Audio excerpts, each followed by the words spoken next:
নুরুল হাসান সোহান। নুরুল হাসান সোহান বর্তমানে যে ছন্দে আছে, এই নুরুল হাসান সোহানকে জাতীয় দলে, বাংলাদেশের জাতীয় দলে তাকে হিসাবই করা হয় না।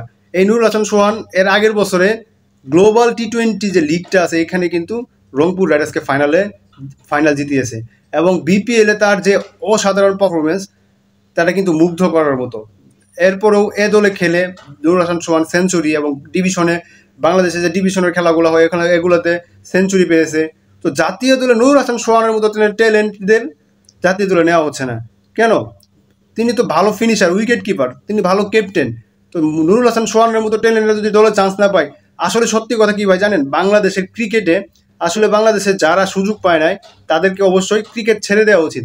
জুবাইর হোসেন লিখন নামে একটা ক্রিকেটার ছিল, জামালপুরের ছেলে, সে অনেক ভালো লেগ স্পিন করতো, অথচ এই জুবাইর হোসেন লিখন আজকে তার নামও শোনা যায় না, বিপিএলও দেখতে পারি না, সে ক্রিকেট আদৌ খেলে কিনা এই আপডেট পর্যন্ত নেই। বাংলাদেশে এরকম এরকম কত ট্যালেন্ট ক্রিকেটার আছে যাদের নাম মুছে গেছে।